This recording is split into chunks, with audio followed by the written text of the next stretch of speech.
My name is Adam Blake. I'm 42, firefighter, Station 19, Harrisburg, Pennsylvania. I've seen plenty of bad days on the job, smoke-filled houses, bodies they couldn't save. But none of it prepared me for the night my wife burned my world down with 3 words. It was nothing. I met Julie 13 years ago. She was a paramedic back then, fast-talking, sharp-eyed, a damn spark in the room. We clicked fast. Married after 2 years. We tried for kids. It didn't happen. She said it was okay. We have each other. I believed her. I worked 24-hour shifts. She took a job at a trauma clinic after leaving the paramedic rotation. Our lives were hectic, but steady. Or so I thought. The first crack came one Sunday night, 6 months ago. I got called out to a kitchen fire. Minor. Back home by 2 a.m. Julie wasn't in bed. Her phone wasn't on the nightstand. I found her in the living room, blanket over her lap, phone in hand, texting, face flushed. She jumped when she saw me. Couldn't sleep, she said too fast. Her phone screen went dark as she stuffed it in the blanket. I didn't push. Maybe I should have. But it kept happening. Late nights. Secret smiles. Phone glued to her side. When I asked, "You're imagining things. I'd never cheat on you." Gaslight. I tried to believe her. I really tried. Then came the kicker. We had a joint anniversary party planned, 10 years married. Her idea. Big backyard barbecue. Friends, family, the works. I was all in. But a week before the party, I came home early from shift. Her car wasn't there. I found her phone left on the charger. Unusual. I never meant to snoop. But something in my gut screamed at me. I opened her messages. And there it was. Contact name, D. A cop. Dylan Reeves. New on patrol, 27. She met him when he brought in a shooting victim 6 months back. The texts? Can't stop thinking about last night. Wish I was in your bed now instead of his. I'm telling you, he'd never suspect a thing. The oldest line in the book. I sat there for an hour, reading everything. Photos. Plans. Details of nights they'd spent together while I was on shift saving strangers. And then her last message that day. He's at work. I'll see you in an hour. I put her phone back exactly as I'd found it. And something in me clicked off. No shouting. No crying. Resolve. That night, when Julie came home, she acted normal. Kissed me like nothing was wrong. I kissed her back. Played along. Because now I had a plan. I wasn't going to scream. Wasn't going to beg. I was going to end her mask in the most brutal, public, unforgettable way possible. First step? Evidence. I called my buddy Nate, who ran a small side business installing security systems, unofficially, no questions asked. He owed me from a fire we'd pulled him out of 3 years ago. I explained the situation. He didn't blink. Give me 2 days. By the end of that week, I had cameras installed. One in the living room. One in the upstairs hallway. One in the guest bedroom, which, according to her texts, was where they sometimes met. Everything motion triggered. Synced to a cloud account I controlled. The second step was timing. I let her think I was still blind. Worked my shifts. Came home smiling. Held her hand in public. Meanwhile, the cameras rolled. And 2 weeks later, I caught them. Clear as day. Dylan's patrol car parked down the block. She thought that was clever. Him slipping through the back door. Her pulling him into the guest room. Their voices, their moans, their whispered promises all recorded. I watched the footage once. Then I downloaded it. Clipped it into a clean, undeniable package. Now came the final piece. The party. Our 10-year anniversary. Everyone coming. Her parents, mine, her work friends, the guys from my station. She was giddy about it. Everyone will see how strong we are together, she told me. She had no idea what was coming. The night before the party, I sat alone in the garage, looking at my old firefighter helmet. The one with the smoke stains and melted visor edges. That helmet had been through hell, like me. But it still stood. So would I. Tomorrow, Julie was going to face the flame she lit herself. And there would be no saving her. The morning of the party, Julie was a whirlwind of excitement. She baked. Decorated. Sent me to pick up extra ice and beer. Kept hugging me from behind as I stood at the grill prepping steaks. It was all an act. I watched her now the way a hunter watches prey. Not a flicker of guilt in her eyes. She really thought she'd gotten away with it. I had one thing left to prepare. While she set up in the backyard, I snuck back into the garage. There, on my old workbench, sat a laptop and a small Bluetooth projector I'd borrowed from the firehouse. I loaded the video package Nate had helped me assemble, clean, time-stamped clips from the cameras. It was all there. Dylan entering the house. The guest room door closing. The sounds. The faces. The lies. I tested the projector. Perfect. Then I tucked it all into a box labeled slideshow so Julie wouldn't question it. By 5 p.m., the backyard was packed. Tables full of friends. Family laughing. My crew from Station 19 tossing core whole bags and drinking cheap beer. Julie looked radiant. Summer dress. Big smile. Glowing with the joy of fooling everyone. She leaned in during dinner. "I love you so much," she whispered. I kissed her cheek. "You'll always remember tonight," I said. She grinned, oblivious. At 7 p.m. sharp, she stood up to give her toast. Everyone gathered. "I just want to say how grateful I am to have such an amazing husband and to share this night with all of you," she said. Marriage isn't always easy, but trust and love are everything. The irony almost made me laugh out loud. She held up her glass. "To 10 more years." Everyone cheered. I stood next. "Before we toast, I put together a little video," I said, voice steady.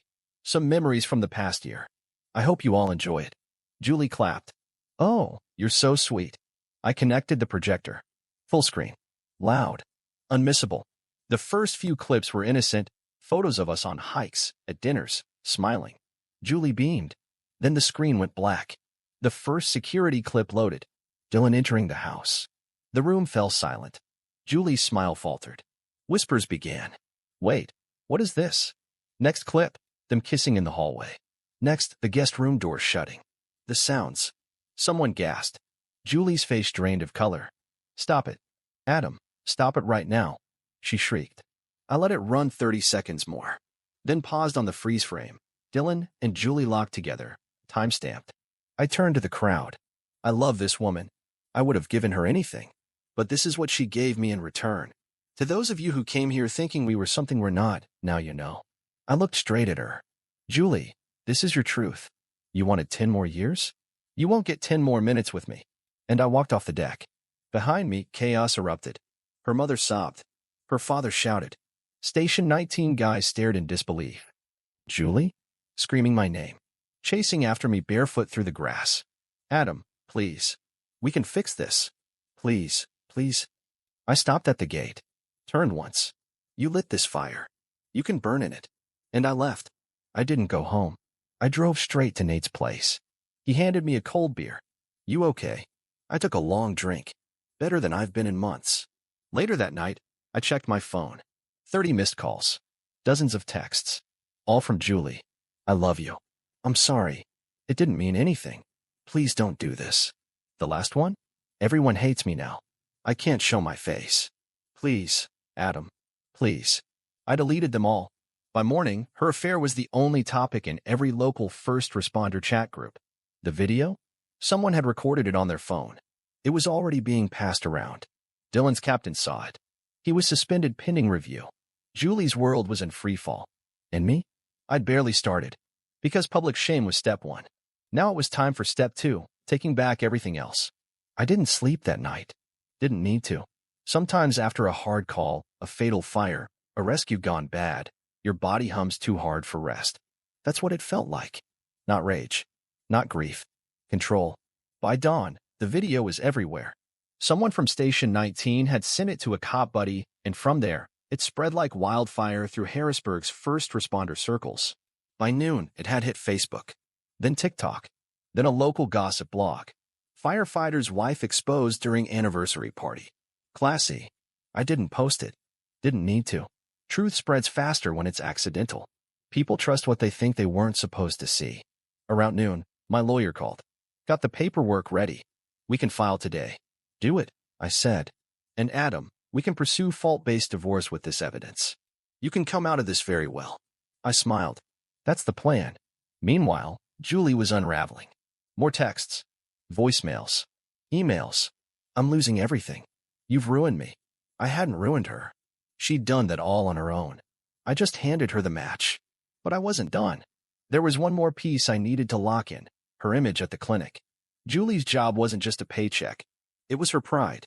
She always bragged about being the trusted face of her trauma unit.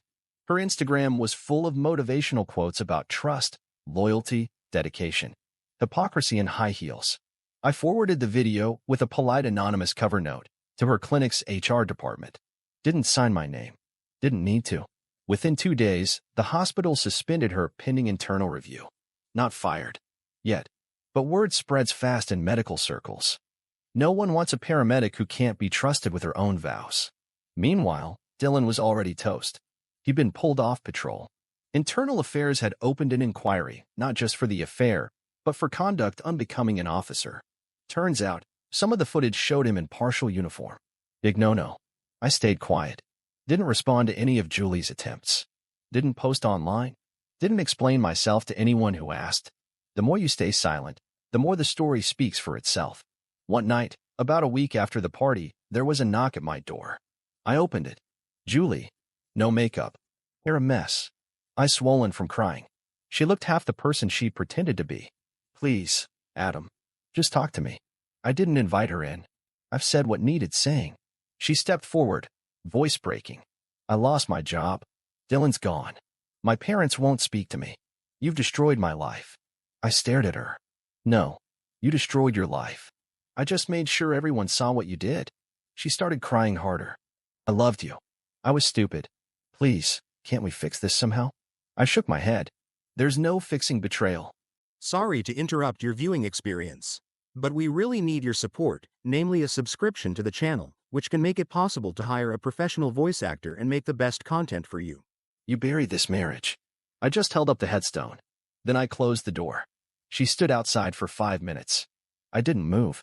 Didn't look through the window. Finally heard her car pull away. I exhaled. It wasn't triumph I felt. It was peace. By the end of that month, the divorce was filed. The house title was transferred to me. Joint accounts were locked. Julie had no legal footing left.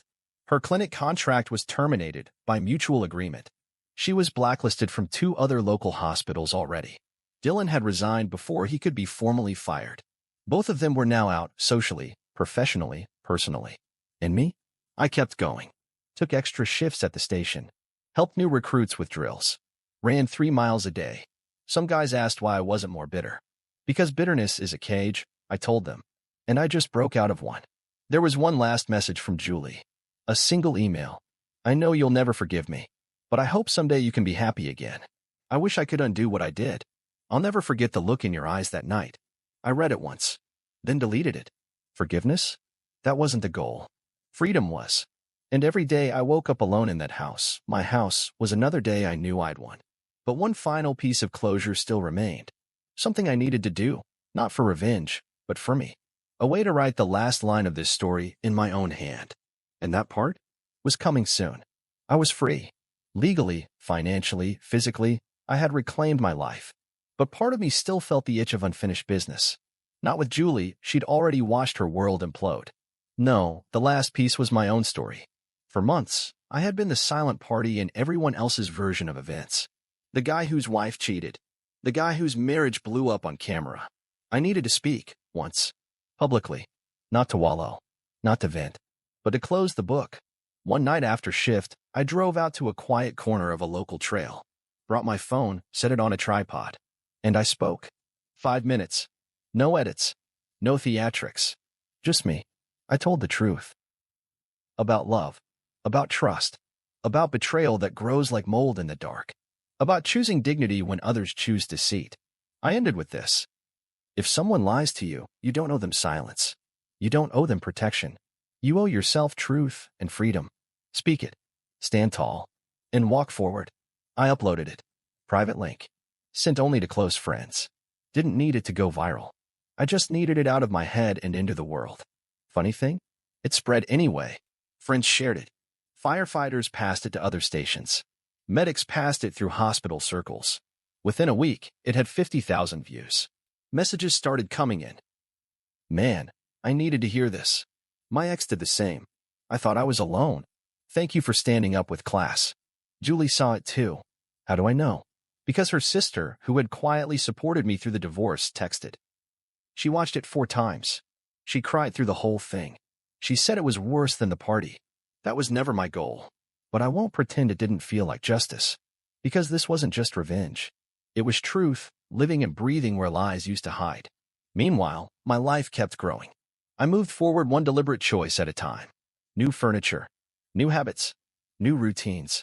The guest room, where they betrayed me, became a small home gym. No ghosts left in that space. I also started seeing someone. Slowly. Her name was Natalie, a nurse from the burn unit. Smart, funny, with eyes that didn't dart around like they were guarding secrets. She knew my story. I didn't hide it. One night, as we walked along the river, she said, "You're not bitter." That's rare. I smiled. I was. For about 2 days. Then I decided bitterness wasn't worth one more minute of my life. She squeezed my hand. Good. Because you're worth more than what she did. And that's when it hit me. I wasn't living to prove anything to Julie. I was living because I still had a damn good life to live. Around that time, the divorce finalized completely. My lawyer called. It's done. Clean. You kept everything you wanted. No alimony. You're free, Adam. I drove to my favorite lookout spot that night. Parked. Watched the city lights flicker below. Breathed deep. And said out loud to no one but the stars, I made it through the fire. And I meant it. Julie never reached out again after the video. Smart choice. Her family distanced themselves. Her professional circle moved on. From what I heard, she was living with a friend, working part-time somewhere out of the public eye. Her new life was small. Mine was wide open. Some nights I still think about how close I came to letting it all crush me. But I didn't. Because when the flames rose, I didn't just survive. I became fireproof. And the sweetest revenge wasn't the party. Wasn't the HR takedown. Wasn't the video. It was this. Every morning, I wake up knowing I'm a man who faced betrayal and stood taller on the other side, while she wakes knowing she burned the only bridge that mattered. But there was one final thing I needed to do, one small act to mark the true end of it all. And soon, I'd light that match. Life after betrayal is like a house after a fire. At first you see only what was burned, but then you start noticing what survived and what you're better off without. That was where I was. No more bitterness. No more anger. But one last ember still smoldered. I kept thinking about the party. That crowd of friends and family, watching as the truth unfolded. Some had reached out since. Some stayed silent. But one group, her closest friends, had done worse. They'd circled the wagons afterward. Claimed I was cruel. That going public was petty.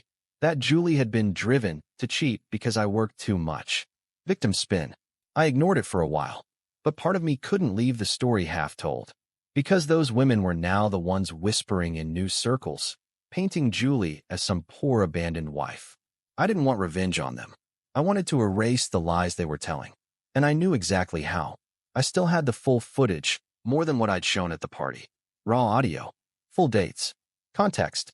Including a phone call between Julie and one of those very same friends, caught by my hallway camera mic. Julie laughing. If he finds out, I'll just cry. He always forgives me. He's so easy to work. That line. It mattered. Because one of the friends spreading the new narrative was the voice on the other end of that call. I clipped the relevant section. Kept it short, undeniable. Added a polite title card. Before you tell my story, know the whole one. Then I sent it, privately, to just the right places. The other half of the friend group. Julie's extended family. A few of the vendors still working in her old circles. No public blast. Just the truth finding its way into the cracks. Within days, I saw the shift. One of her so-called defenders posted a sudden, cryptic status about learning the whole truth. Another unfollowed her completely. Word came back through a mutual. She's imploding. Her own friends are turning now. That video broke what little trust she had left. I didn't smile. Didn't cheer. I just exhaled. Because now, the whole picture was out. Not just what she did, but who she was when she thought no one was watching. That was my last match. No more messages. No more moves. I archived all the footage. Deleted the cloud backups. Left one hard copy locked in my safe. Not for use. Just a reminder. Natalie noticed the change in me. One night over dinner, she said, "You seem lighter." What changed? I looked at her. I'm done fighting ghosts. The house is clean now. She reached across the table, took my hand. Good. Because life's too short to keep carrying ashes. Weeks passed. Then months. I heard Julie move to another city. New apartment. Low-profile job. No social media. No posts. Her legend had finally collapsed under its own weight. And me? I kept living. Running. Working. Building new memories that had no trace of her in them. One evening, a package showed up at my door. No name. No note. Inside, my old wedding ring. And a single Polaroid. Us on our honeymoon, years ago. A final attempt at what? Guilt? Redemption? Nostalgia? I stared at it, then dropped it into the fire pit out back. Watched it curl and blacken until it was nothing but smoke. Some flames destroy, some cleanse. This one did both. Now, when I sit on my porch in the quiet Pennsylvania nights, I know this. I lost a marriage. I found myself. I lost a liar. I gained a life. And in the end, no public revenge is sweeter than private peace. But there's one more chapter to this story. Not about Julie. About me. About what comes next. And it's a damn good chapter. A year passed. 1 full year since the party. Since the cameras. Since the world saw the truth. Sometimes, it still felt strange how fast everything had changed. But most days, it felt right. Because survival isn't about going back to what was. It's about building what should have been all along. I didn't hate Julie. Not anymore. Hate is a tether, and I had cut every last one. I simply didn't care anymore. And in that indifference, I found a freedom I'd never known. Natalie became a bigger part of my life. Slowly, carefully. She never tried to replace anything. She simply walked beside me as I rebuilt. One night, we sat on the back porch, bourbon in hand, watching the last of the summer fireflies. She asked, "Do you ever think about her anymore?" I thought about it. Sometimes, but not with anger. Just as a lesson I'll never forget. She nodded. "Good. Because you're a damn good man, Adam. The way you handled all of it. Most people would have burned their own hands trying to burn her world." I smiled. I didn't need to light the fire. I just let the truth burn on its own. By the time the divorce was a year in the past, most people in my circle barely mentioned it. Those who mattered had seen my side of things. Those who didn't, I didn't need in my life. I'd traded a broken marriage for an unbreakable self. That's a deal I'd make every time. Around that anniversary mark, Station 19 hosted a department-wide seminar on emotional resilience in first responders. I was asked to speak. Not about the job. About life. About surviving personal fires. I told my story, clean, honest, direct. No gory details. Just the truth of what betrayal can do, and how dignity is your best extinguisher. Afterward, an older captain, 25 years on the job, pulled me aside. "You know, kid, I've seen a lot of guys go dark after something like that. You came through it brighter." That mattered more than I could say. Because scars don't define you. They remind you that you healed. Julie? She stayed gone. I heard little things through the grapevine. New job in a smaller town. Keeps her head down. Single. She'll live with her choices. That's her road to walk, not mine to watch. As for Dylan, no badge anymore. Rumor was he'd moved 2 states over. Doesn't matter. The men who betray without honor never outrun their own reflection. And me? I started coaching youth fire cadets on weekends. Helping the next generation of kids learn not just how to face flames, but how to face life when it burns unexpectedly. One of the cadets, 15 years old, bright kid, asked me once, "What's the hardest thing you've ever done?"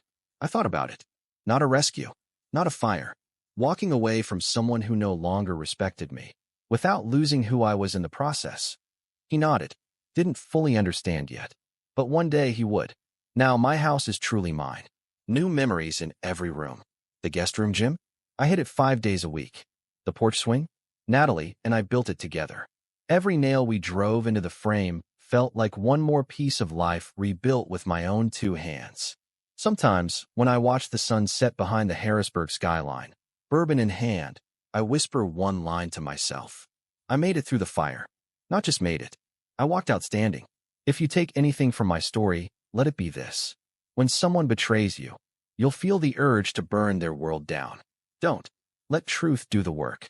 Because the sweetest revenge isn't watching them fall. It's standing so tall on the other side that they have to look up just to see you walk away. And I'll be walking tall every day from here on out. What do you think of the story? Write in the comments.